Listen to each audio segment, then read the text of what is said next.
안녕하세요. 향기소리입니다. 이 시간에는 요한계시록 9장 1절부터 12절까지 내용을 묵상하겠습니다. 이제 우리는 다섯째 나팔에 이르렀습니다.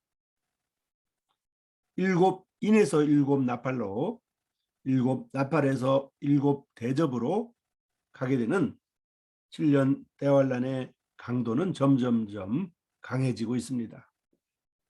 이제 다섯째 나팔에서는 하늘에서 땅에 떨어지는 별 하나가 무저갱의 열쇠를 받아서 무저갱의 문을 열으니까 그곳에서 황충들이 나와서 그 나온 황충들이 사람들을 괴롭힌다는 내용입니다.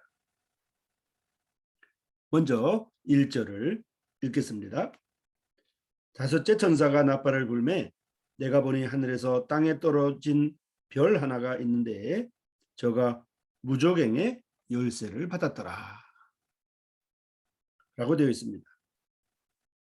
여기 별 하나가 무저갱의 열쇠를 받았다고 나와 있는데요. 이 별 하나는 무엇일까요? 많은 사람들이 별을 사단으로 이해합니다. 그리고 이사야 14장 12절에서 15절과 에스겔서 28장 12절에서 17절 두 곳의 성경을 인용하는데 사실은 그렇지 않습니다. 그 이유는 너무나 간단합니다. 사단은 하나님께 하늘에서 쫓겨내려온 이후 공중을 그의 본영으로 삼아 머물고 있습니다. 다섯째 천사가 나팔을 불 때에도 그는 여전히 공중에 있으면서 땅에 떨어지지 않았습니다. 그는 계시록 12장에서 하늘의 천사장 미가엘과 싸워 진 후에 땅에 떨어집니다. 사단은 하나님의 적으로 무저갱은 그가 장차 감금당할 장소입니다. 그런데 하나님이 어찌 무저갱의 열쇠를 그에게 주겠습니까? 이상의 두 사실로 보아 이 별은 사단을 가리켜 말하는 것이 아닙니다. 그렇다면 이 별은 누구를 가리키는 것일까요? 손에 무저갱 열쇠와 쇠사슬을 쥔 천사를 말하고 있습니다. 하나님께서 무저갱 열쇠를 그에게 주어 사단을 잡아 1000년 동안 결박하여 던지게 한다고 요한계시록 20장 1절에서 3절까지 나와 있습니다. 이제 2절을 보겠습니다. 저가 무저갱을 여니 그 구멍에서 큰 풀무에 연기 같은 연기가 올라오매 해와 공기가 그 구멍의 연기로 인하여 어두워지며 이렇게 되어 있습니다. 이 풀무는 불을 떼기 위해서 바람을 불리는 그러한 장비를 말합니다. 큰 풀무에 연기 같은 연기가 올라와서 해와 공기가 그 구멍의 연기로 인하여 어두워졌다고 되어 있습니다. 별 하나가 무저갱 열쇠를 가지고 무저갱을 열으니까 그 무저갱 구멍에서 큰 풀무의 연기 같은 연기가 막 올라오는데 해와 공기가 그 구멍의 연기로 인하여 어두워졌다는 내용이죠. 자, 이렇게 2절이 되어 있는데요. 여기서 무저갱은 어떤 곳일까요? 무저갱은 음부도 아니고 지옥도 아닙니다. 그러나 이상의 세 곳은 모두가 죄인을 구금 또는 형벌하는 곳입니다. 차이는 구금당하는 대상이 각각 다릅니다. 음부는 죽은 사람의 영혼을 구류하는 곳으로 죽은 죄인의 영혼은 이곳에 구금되어 말일의 심판을 기다립니다. 그리고 지옥은 불못으로 죄인이 형벌받는 곳입니다. 지옥은 불못으로 죄인이 영원히 형벌받는 곳입니다. 장차 백보자의 심판을 받은 후 음부에 구금되어 있던 영혼은 모두 나와서 불못에 던짐을 받는데 이곳이 바로 지옥입니다. 그들은 그곳에서 영원히 고통을 받을 것입니다. 무저갱은 더러운 귀신, 악한 영과 악한 천사를 구금하는 곳으로 밑이 없는 어두운 구덩입니다. 더러운 귀신, 사악한 영과 악한 천사는 모두 이곳에 구금하여 마음대로 나와 사람을 미혹하지 못합니다. 그러니까 음부는 죽은 사람의 영혼을 구류하는 곳이고, 지옥은 불못으로 주인이 영원히 형벌받는 곳이며, 무저갱은 더러운 귀신, 악한 영과 악한 천사를 구금하는 곳으로 밑이 없는 어두운 구덩이라는 뜻입니다. 음부와 지옥이나 무저갱 모두 죄인을 구금 또는 형벌하는 곳임에 틀림없습니다. 저가 무저갱을 여니라고 되어 있는데요. 손에 무저갱의 열쇠를 준 천사가 하나님의 권세를 받아 무저갱을 열고 그 속에 갇혀 있는 더러운 귀신과 사악한 영을 모두 놓아 자유롭게 활동하도록 합니다. 큰 풀무에 연기 같은 연기가 올라오며 라고 되어 있는데요.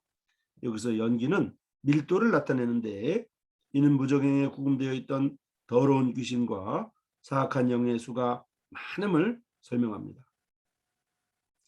천사가 무저갱을 열 때 그들은 벌떼같이 다투어 나오는데 큰 풀무의 연기와 같습니다.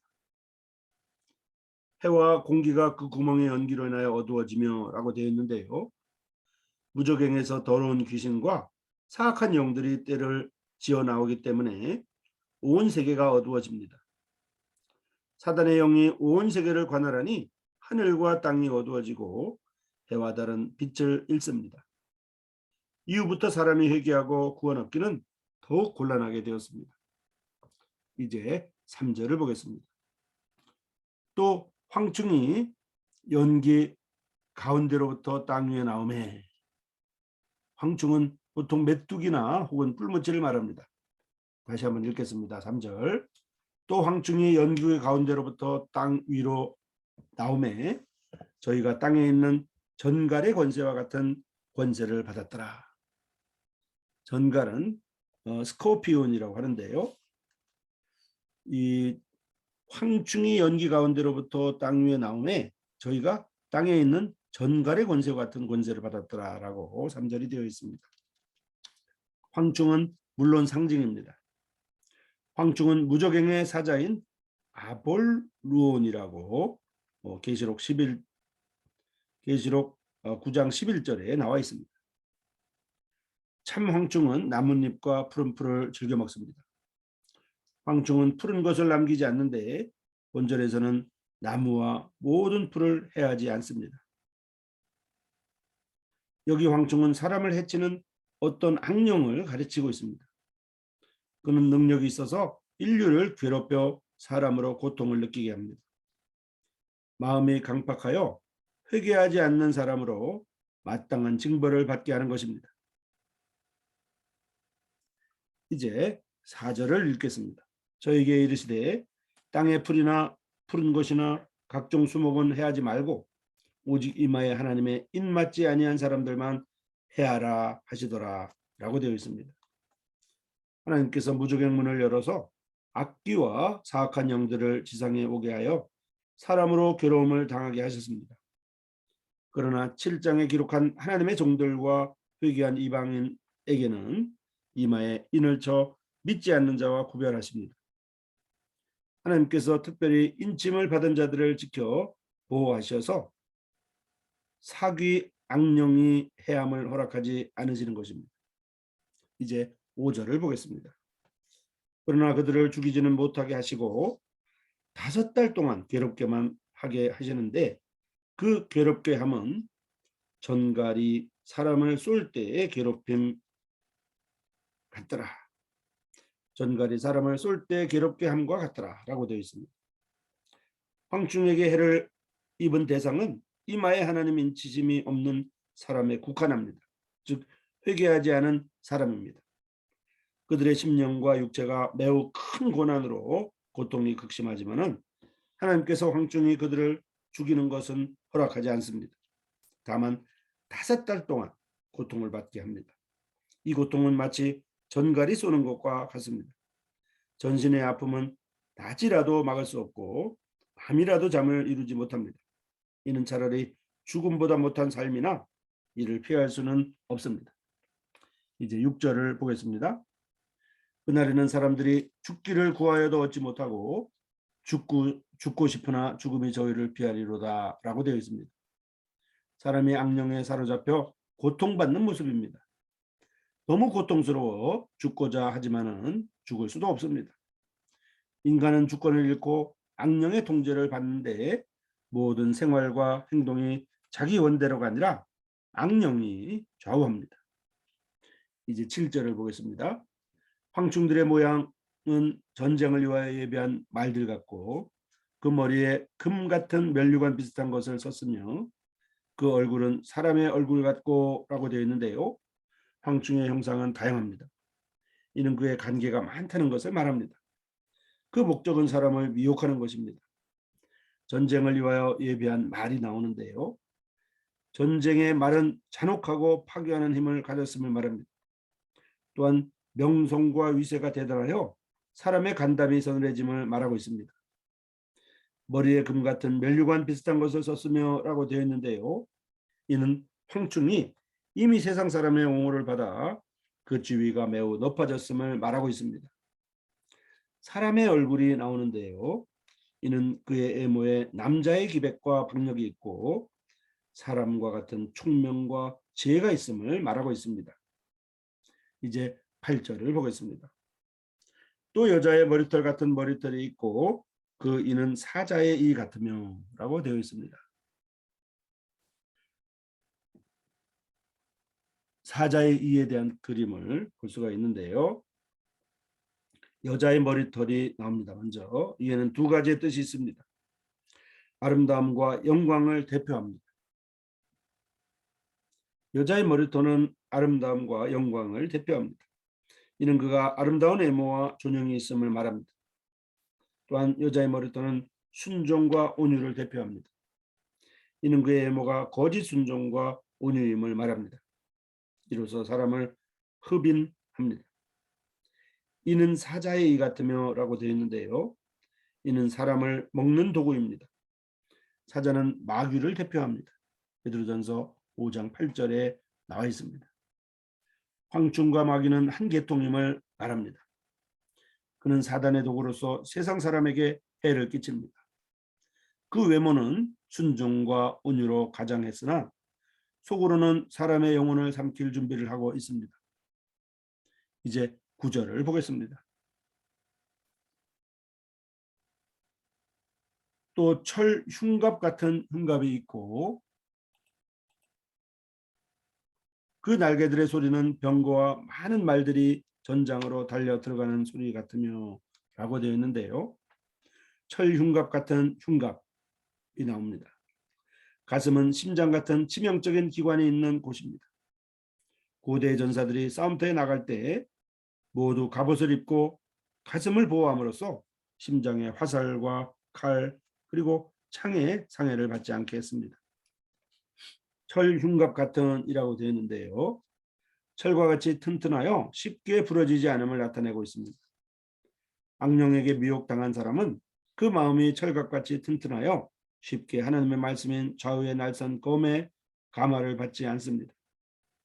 하나님의 말씀은 그러한 완고하고 믿지 않는 마음에 들어가기가 매우 어렵습니다. 날개가 나오는데요. 날개는 속도를 말합니다. 그 세력이 매우 빨리 각처로 확장될 것을 말합니다. 많은 말들이 전쟁에 달려 들어가는 것 같으며 많은 말들이 전장에 들어가는 것 같으며 라고 되어 있는데요. 이는 그들의 세력이 매우 크고 사나운 태도로 하나님을 반대함을 말합니다. 많은 사람이 그들을 따르며 진리를 거역하고 진리와 싸웁니다. 자, 그러면 10절을 보겠습니다. 또 전갈과 같은 꼬리와 쏘는 살이 있어서 그 꼬리에는 5달 동안 사람들을 해하는 권세가 있더라. 한번 읽겠습니다. 또 전갈과 같은 꼬리와 쏘는 살이 있어 그 꼬리에는 5달 동안 사람들을 해하는 권세가 있더라라고 되어 있습니다. 여기서 꼬리는 거짓말로 가르치는 거짓 선지자를 가리킵니다. 거짓 선지자는 거짓말과 거짓 기사로 세상 사람을 잘못된 길로 인도합니다. 이단을 믿고 따라가 멸망케 하는 것입니다. 전갈과 같은 이라고 되어 있는데요. 전갈의 꼬리는 매우 독합니다. 그것에 쏘이면 심히 고통스럽습니다.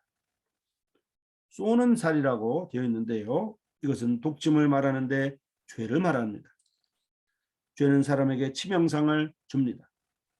거짓 선지자는 거짓말과 거짓 기사로 세상 사람을 유혹하여 범죄케 하여 하나님을 떠나게 합니다. 도처에서 이단의 독소를 살포하여 사람들에게 해를 끼치는 것입니다. 자, 이제 11절을 보겠습니다. 저에게 임금이 있으니 무적행의 사자라. 히브리 음으로 이름은 아바돈이요 헬라 음으로 이름은 아볼루온이더라 라고 되어 있습니다.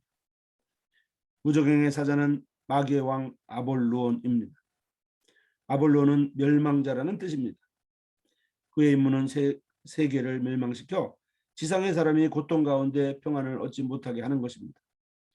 그가 무적행에서 올라온 황충인 악령을 통제하여 사방에서 세상 사람을 해치게 합니다. 그의 이름의 뜻은 주 예수님의 뜻과는 정반대입니다. 주 예수님께서 세상에 오신 목적은 세상 사람을 구원하여 생명을 얻게 함인데 아볼로는 다릅니다. 그가 나타난 목적은 세상을 멸망시켜 지상의 사람들로 하여금 재앙을 받게 하는 것입니다. 그러니까 아볼론의 뜻과 예수님의 이름인 예수의 뜻이 정반대라는 뜻입니다. 예수님의 뜻은 세상에 오셔서 세상 사람을 구원하여 생명을 얻게 한다는 뜻인데 반하여 아볼론이라는 뜻은 세상을 멸망시켜 지상의 사람들로 하여금 재앙을 받게 한다는 뜻입니다. 이제 12절을 보겠습니다. 첫째 화는 지나갔으나 보라 아직도 이후에 화 둘이 이르리로다 라고 되어 있습니다. 첫째 화는 지나갔고 둘째 화, 셋째 화가 남았다는 뜻입니다. 대환란은 하나님께서 완고하고 믿지 않는 죄인을 형벌하기 위함입니다. 그때 하나님은 매우 엄하셔서 형벌만 있고 긍휼함이 없습니다. 재앙이 부단히 계속되어 세상 사람은 숨 돌릴 틈도 없습니다. 이는 성결과 공의의 하나님께서 진노하실 때 얼마나 엄하시고 두려운가를 보이십니다. 하나님은 회개하는 자에게는 인자하지만은 완고하여 믿지 않는 죄인에게는 매우 엄하시기 때문입니다. 로마서 11장 22절에 나와 있습니다. 여기에서 하나님의 자애하심과 공의가 남김없이 드러나고 있습니다. 이 시간에는 요한계시록 9장 1절부터 12절까지의 내용을 묵상했습니다. 요한계시록 9장 1절에서 12절까지의 내용은 다섯째 나팔에 관한 내용이고요. 하늘에서 땅에 떨어진 별 하나가 무저갱의 열쇠를 받아 무저갱을 열었더니 그곳에서 황충들이 나와서 황충들이 사람들을 괴롭힌다는 내용입니다. 더군다나 이 괴롭히는 내용이 그 시간적으로 다섯 달 동안 사람들을 해하는 권세를 받았다고 나와 있습니다. 특별히 요한계시록 9장 1절에서 12절까지는 황충들의 모양에 대해서 자세하게 언급하고 있습니다. 황충들의 모양은 전쟁을 위하여 예비한 말들 같고 머리에 금 같은 면류관 비슷한 것을 썼으며 그 얼굴은 사람의 얼굴 같고 여자의 머리털 같은 머리털이 있고 그리고 이는 사자의 이 같으며 또 철 흉갑 같은 흉갑이 있고 또 그 날개들의 소리는 병거와 많은 말들이 전장으로 달려 들어가는 소리 같으며 또 전갈과 같은 꼬리와 쏘는 살이 있어서 그 꼬리에는 5달 동안 사람을 해하는 권세가 있다고 되어 있습니다. 이 황충들은 악령을 말하고 있습니다. 머리는, 얼굴은, 그리고 머리털은, 그리고 그리고 날개들, 그리고 꼬리와 살들이 자세하게 언급되어 있습니다. 그리고 흉갑이 언급되어 있는 것입니다. 머리는 금 같은 면류관 비슷한 것을 썼다고 되어 있고요. 얼굴은 사람의 얼굴 같고 머리털은 여자의 머리털 같은 이는 사자의 이 같으며 흉갑은 철흉갑 같은 이렇게 되어 있고 날개들은 말들이 병거와 말들이 전장으로 달려가는 소리 같으며 이렇게 되어 있습니다. 같고 같으며라고 하는 것은 실제로 여러 가지 비유를 말하고 있는 것을 우리가 확인해 볼 수가 있겠습니다. 이 황충은 바로 무저갱의 사자인 아볼루온입니다. 황충은 상징이 것입니다. 이 아볼루온은 이 세상을 멸망시키기 위해서 지상의 사람들로 하여금 재앙을 받게 하기 위해서 오는 것입니다. 반면에 2000년 전에 오신 예수님은 이 세상 사람들을 구원하여 생명을 얻게 하려 오셨었습니다. 한기소리 시청자 여러분, 이제 요한계시록 9장 12절까지가 첫째 화가 지나갔다고 되어 있습니다. 이제 일곱 인과 다섯째 나팔, 일곱 인과 다섯째 나팔까지가 첫째 화라는 것입니다. 이제 둘째 화와 셋째 화는 아직도 남아 있습니다.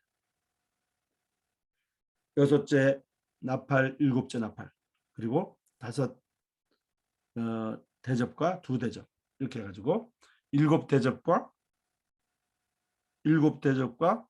그다음에 두 나팔이 남아 있죠.